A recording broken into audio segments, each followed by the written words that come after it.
கடந்த நாட்களில் நீங்களும் நானும் நியூஸ் சேனல்ஸில் பார்த்துருப்போம். சத்ய சாது என்கிற ஒரு ஹிந்து நண்பர் பெங்களூரில் இருக்கிற ஒரு சர்ச்சுக்குள்ளே புகுந்து அங்கே இருக்கிற விசுவாசிகளையும் அங்கே இருக்கிற பாஸ்டரையும் அநேக கேள்விகள் கேட்டு மிரட்டினார் என்பதை நியூஸ் சேனல்ஸில் நீங்களும் நானும் பார்த்துருப்போம்.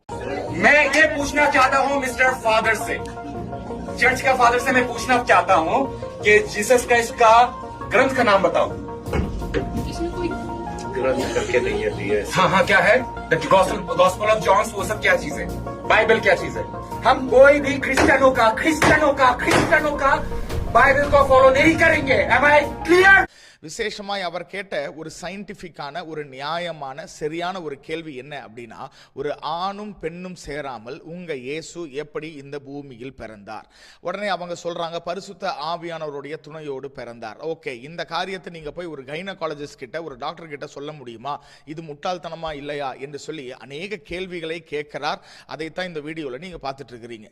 ஸோ அவர் கேட்ட கேள்விக்கான பதிலை தான் இன்றைக்கு நம்ம பைபிள் ஸ்டடியில் பார்க்க போகிறோம். அதற்கு முன்பதாக இயேசு ஏன் ஒரு கன்னியின் வயிற்றில் பிறக்க வேண்டும்? ஏன் நம்மை போல சாதாரண ஒரு மனிதனாக ஒரு அப்பா ஒரு அம்மா ரெண்டு பேரும் இணைந்ததற்கு பிறகு அவர்கள் மூலமா இந்த பூமியில இயேசு பிறந்திருந்தார் அப்படின்னா அவருடைய காரியங்களோ ஊழியமோ இல்ல சித்தமோ நிறைவேறி இருக்காதா அப்படிங்கிற ஒரு பைபிள் ஸ்டடியை தான் இன்னைக்கு நம்ம பார்க்க போகிறோம். ஸோ பரிசுத்த ஆவியானவர் இந்த முக்கியமான மற்றவர்கள் கேட்கக்கூடிய கேள்விக்கான பதிலை இந்த பைபிள் ஸ்டடியில நமக்கு தருவார் என்று சொல்லி நான் விசுவாசிக்கிறேன். தொடர்ந்து இணைந்திருங்கள். கர்த்தர் நம்மோடு பேசுவாராக.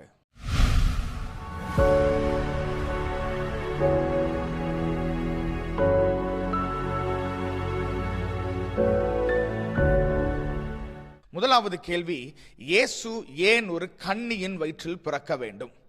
இந்த காரியத்தை தீர்க்க தரிசனமாக அநேக தீர்க்கதரிசிகள் பழைய ஏற்பாட்டில் எழுதி வைத்திருக்கிறார்கள்.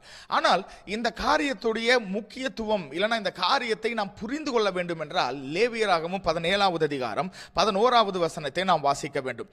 மாம்சத்தின் உயிர் இரத்தத்தில் இருக்கிறது. நமக்கு எல்லாருக்கும் தெரியும், மாம்சத்தில் இருந்து ரத்தம் முழுவதுமாய் வெளியே ஏறிடுச்சு அப்படின்னா அந்த சரீரத்திலிருந்து உயிர் பிரிந்து விடும். அதனால இந்த உயிர் என்கிற அந்த காரியம் ரத்தத்தில் இருக்கிறது. இப்ப இந்த உயிர் மட்டும்தான் ரத்தத்தில் இருக்கிறதா அப்படின்னா இல்ல. முதலாக இந்த பூமியில் பாவம் செய்த மனிதனாகிய ஆதாம், அந்த ஆதாம் கர்த்தருக்கு விரோதமாய் பாவம் செய்தான். அந்த ஆதாமுக்கு பிறந்த குழந்தைகள் எல்லாருக்குள்ளேயும் பாத்தீங்கன்னா அந்த பாவ சுபாவம் வந்தது. எப்படி வந்தது? இந்த ஆதாம் எப்படி பாவம் செய்யணும்னு சொல்லி கொடுத்தாரா? எப்படி கர்த்தருக்கு கீழ்ப்படிய கூடாது, கர்த்தர் ஒன்று சொன்னா அதுக்கு நேர் மாறாக செய்யணும் அப்படின்னு சொல்லி கொடுத்தாரா? இல்ல.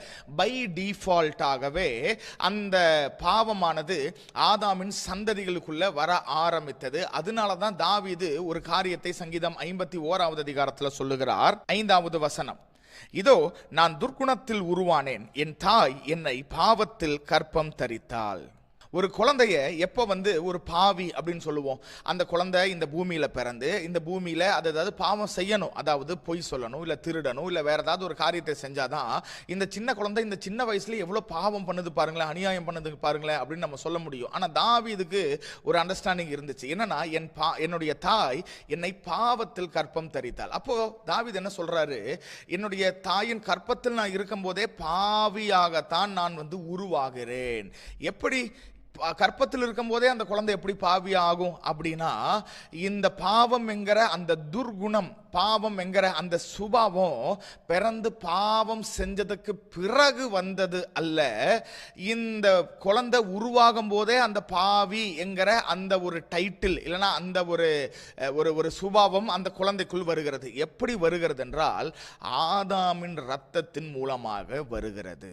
ஸோ ஆதாமின் ரத்தத்தில் என்ன இருக்கு அப்படின்னா பாவ சுபாவம் இருக்கிறது. அதனாலதான் இந்த பூமியில பிறக்கிற எல்லாரையும் irrespective of அவங்க பாவம் செய்யறாங்களோ இல்லையோ எல்லாரும் பாவிகள் என்று சொல்லி வேதம் சொல்லுகிறது.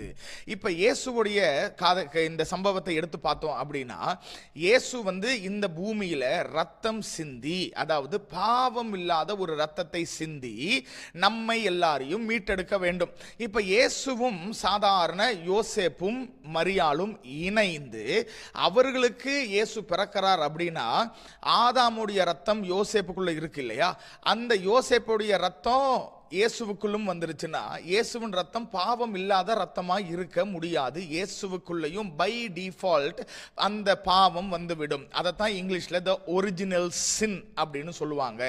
அப்போ அந்த பாவம் இயேசுவுக்குள் வரக்கூடாது என்றால் ஆதாமுடைய அந்த வித்து இல்லைனா ஆதாமுடைய அந்த ரத்தம் இயேசுவுக்குள் இருக்கக்கூடாது என்பதற்காக தான் இயேசு ஒரு கன்னியின் வயிற்றில் பிறக்க வேண்டியது அவசியமாய் இருக்கிறது.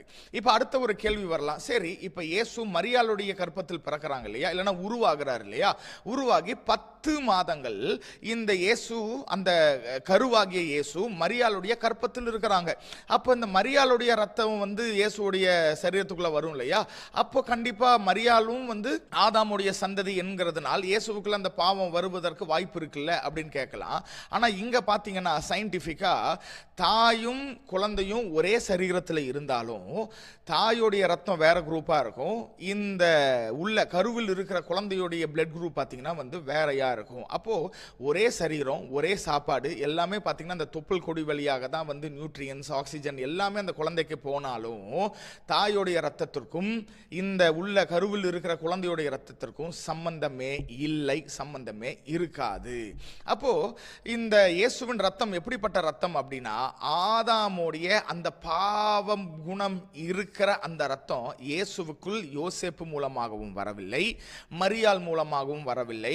இப்ப இயேசு இந்த பூமியில பிறந்த உடனே அவருடைய ரத்தத்தை எடுத்து ஒருவேளை நம்ம டெஸ்ட் பண்ணி பார்த்தோம் அப்படின்னா அதுல எந்த பாவமும் இருக்காது. ஏனால் அது மனிதனால் உருவாக்கப்பட்ட ஒரு குழந்தை அல்ல, அது தெய்வமாகவே மனிதனுடைய உதவி இல்லாமல் இந்த பூமியில் பிறந்த இயேசு என்பதை நாம் புரிந்து கொள்ள வேண்டும். இப்போ 2 பேருக்கு மட்டும்தான் இந்த உலகத்தில் பாவம் இல்லாத ரத்தம் இருந்திருக்கிறது. முதலாவது யார் அப்படின்னா ஆதியாகமத்தில் முதலாக சிருஷ்டிக்கப்பட்ட ஆதாம் படைக்கப்படும் பொழுது அவனுடைய ரத்தம் பார்த்தீங்கன்னா தூய ரத்தம், அதாவது ரொம்ப கிளீனான பாவம் இல்லாத துர்குணம் இல்லாத இப்படிப்பட்ட காரியங்கள் இல்லாத ரத்தம். ஆனால் பாவம் செய்ததற்கு பிறகு அந்த பாவத்துடைய தன்மை ஆதாமுடைய ரத்தத்தில் வந்ததற்கு பிறகு ஆதாமின் மூலமாய் வந்த எல்லாருக்கும் அந்த பாவத்தின் அந்த குணாதிசயம் பாவத்தின் காரியங்கள் வர ஆரம்பிச்சிருச்சு. ஸோ முதல் நபர் பாவம் இல்லாத ரத்தமாய் இருந்த முதல் நபர் யாருன்னா ஆதாம். அதே போல இரண்டாவது ஒரு நபர் இருக்கிறார், அவருடைய ரத்தத்திலையும் எந்த பாவமும் இல்லை. அது யாரு அப்படின்னா நம் ஆராதிக்கிற நம்முடைய ஆண்டவராகிய இயேசு கிறிஸ்து. ஸோ இந்த ஆதாமும் சூப்பர் நேச்சுரலாக சிருஷ்டிக்கப்பட்டார், அதாவது இயற்கைக்கு அப்பாற்பட்ட விதத்தில் சிருஷ்டிக்கப்பட்டார்.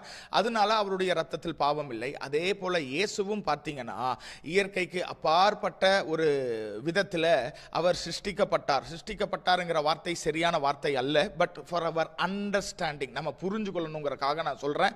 அவர் இந்த பூமியில் பிறந்தார், அதுதான் சரியான வார்த்தை. ஸோ அவரும் சூப்பர் நேச்சுரலாக, அதாவது இயற்கைக்கு அப்பாற்பட்ட விதத்தில் இந்த பூமியில் பிறந்தார். அதனால மனிதர்களுடைய இல்லைன்னா ஆதாமுடைய ரத்தத்தில் இருக்கிற பாவம் இயேசுவுக்குள் வரவில்லை, அதனால அவருடைய ரத்தத்தில் பாவம் இல்லை. இப்ப வசனம் சொல்லுகிற பிரகாரம் இந்த பாவம் இல்லாத ரத்தம் இந்த பூமியில சிந்தப்பட்டதுனால இந்த ரத்தத்தில் யாரெல்லாம் பாவம் என்கிற அந்த நோய் இருக்கிறதோ அவர்கள் எல்லாரையும் மீட்கத்தக்க ஒரு ரத்தமாக இயேசுவின் ரத்தம் இந்த பூமியில் சிந்தப்பட்டது. So this is the reason, இதுதான் காரணம் எதற்கு இயேசு ஒரு கன்னியின் வயிற்றில் ஏன் பிறக்கணும். 2 பேர், ஒரு ஆணும் பெண்ணும் சேர்ந்ததுக்கு பிறகு இயேசு பிறந்தார்னா அவருடைய ரத்தத்திலையும் பாவம் இருந்திருக்கும். அந்த ரத்தம் நமக்காக சிலுவையில் சிந்தப்பட்டாலும் அது நம்மை மீட்டெடுக்க வல்லமை இருக்காது, ஏன்னா இயேசுவின் ரத்தத்தில் பாவம் இருந்திருக்கும். ஸோ இயேசுவின் ரத்தத்தில் பாவம் வரக்கூடாது அப்படின்னா அவர் இப்படிப்பட்ட ஒரு கன்னியின் வயிற்றில் தேவனுடைய உதவியோடு இல்லைனா பரிசுத்த ஆவியானவருடைய துணையோடு அவர் பிறந்தால் மட்டும்தான் அவருடைய சித்தம், அவருடைய ஊழியம், அவருடைய மீட்பு, அவருடைய சிலுவை மரணம், அவருடைய ரத்தம் சிந்துதல் எல்லாமே நிறைவேறும் என்பதை நாம் முதலாவது புரிந்து கொள்ள வேண்டும். சரி, இப்போ அடுத்தது அந்த சத்திய சாது என்கிற மனிதன் ஒரு கேள்வி கேட்கிறார் இல்லையா, அது எப்படி ஒரு ஆணும் ஒரு பெண்ணும் சேராம உங்க இயேசு பிறந்தார், இதுக்கு சயின்டிஃபிக்கா ரீசன் இருக்கா, இல்லை சயின்டிஃபிக்கா நீங்க ப்ரூவ் பண்ண முடியுமா, கைனகாலஜிஸ்ட் கிட்டயோ டாக்டர்ஸ் கிட்டயோ நீங்க இதை போய் சொன்னா அவங்க நம்புவாங்களா அப்படின்னு சொல்லி கேட்கிறாரு. நல்லா கவனிங்க, கிறிஸ்துவத்தில் மாத்திரமல்ல ஹிந்துயிசம்லையும் சரி, அடுத்தது பழைய ரிலீஜியன்ஸ், அதாவது எகிப்து தேசத்தில் உள்ள அவர்களுடைய ரிலீஜியனும் சரி, கிரீக் மித்தாலஜிலையும் சரி, அநேக இடத்துல பார்த்தீங்க அப்படின்னா ஆணும் பெண்ணும் சேராமல் ஒரு பெண் தெய்வத்தின் உதவியோடு அநேக பிள்ளைகளை பெற்றெடுத்திருக்கிறாள் என்பதற்கு அநேக சான்றுகள் நமக்கு இருக்கிறது. மகாபாரதத்தில் கூட பார்த்தீங்க அப்படின்னா we can see at least 5 or 6 incidents, 5 இல்ல 6க்கு மேற்பட்ட இந்த மாதிரி காரியங்கள் எழுதி வைக்கப்பட்டிருக்கிறது.